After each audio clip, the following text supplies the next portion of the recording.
Here at heart, she was our baby. With a smile on their face, the Maddens remember their daughter Essence as a loving, caring, and very outgoing young woman. She brought us so much joy. Bountiful memories Tina and Eldon now cherish. So this was her birthday last month. She was the baby of 8 siblings. Even as a little girl, they say her smile was infectious. She loved to dance. We'd be in the grocery store and she'd just start dancing at the entrance and doing the splits and stuff. And I'm going, will you get off the floor? She goes, Mom, I'm on TV. A passion she nurtured through the years. This past weekend was no different. She planned to attend Capitol Hill's annual block party for the very first time with her older sister and friends after a family celebration. They just went to have a good time. Little did they know things would get out of control. And the last text message I got from her, she was asking me if I had $15 on Apple Pay because they were going to go eat. But she never got to go eat.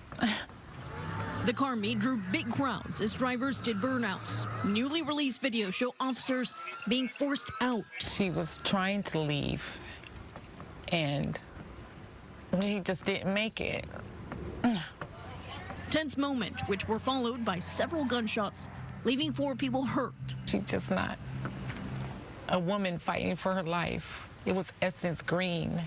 Madden was fighting for her life. Her family says there were fireworks at the block party, which made it difficult to distinguish what was really going on. Until they realized.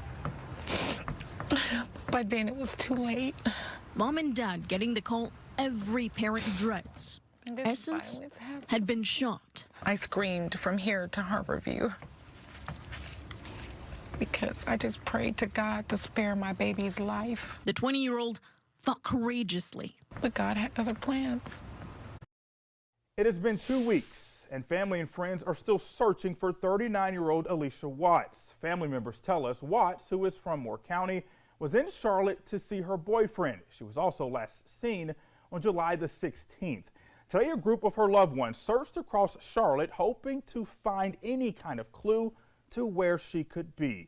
WBTV's Erica Lunsford joins us live now from CMPD with more on this search. Erica, good evening. Brandon, family members and friends have expressed how difficult the past 2 weeks have been not knowing where Alicia is, but shared they are not giving up hope. We looking, Alicia, baby. We coming. Doing the best we can. Sunday afternoon, loved ones of 39-year-old Alicia Watts spread out in Charlotte, taking action to help bring her back home. Just doing the best we can for a search in all areas, all remote areas that, you know, any leads that we got hold to. We're just trying to do our best on foot, just a few of us, but we're gonna do what we can with what we got.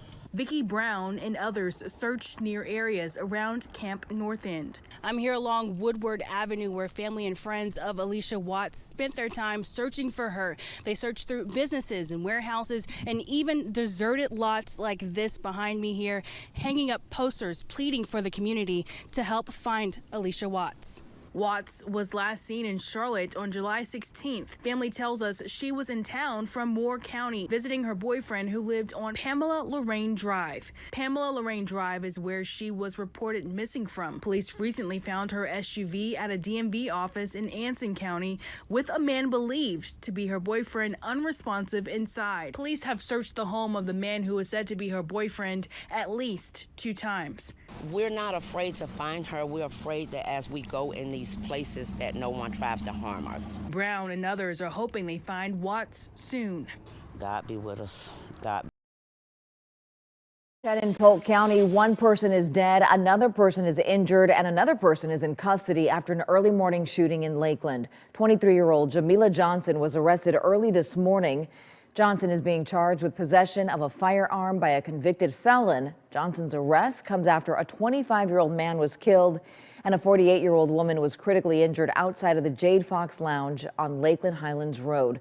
Police say they recovered a stolen handgun at the scene, and police are still working to determine if anyone else was involved in that shooting. If you have any information, you're asked to call Crime Stoppers. That number is 1-800-226-TIPS. Shot and killed after officials say he broke into someone's home and began assaulting someone in the house. The incident took place in the 900 block of McAllister Road in the city limits of Dothan this afternoon. Dothan police say the deceased, Charles Sexton, arrived at the home looking for his ex-girlfriend, who he believed to be there. Sexton got out of the car and forced his way into the home until he got to his girlfriend. Police say Sexton then pulled the ex-girlfriend from the third room and began assaulting her. The homeowner retrieved a handgun and began demanding the suspect stop assaulting the ex-girlfriend.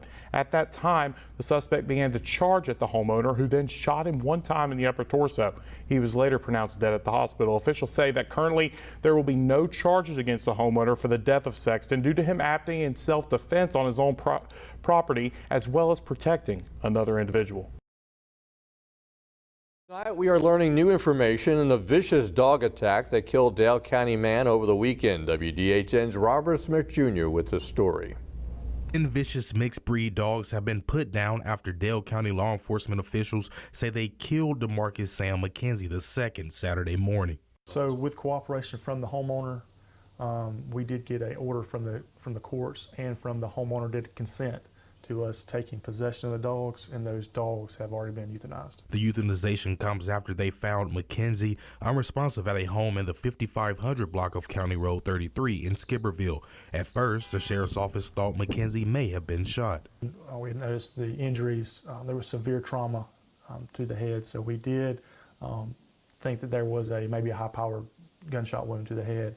But after processing the scene and speaking with some witnesses and obtaining the surveillance video, we were able to determine that that was not the case.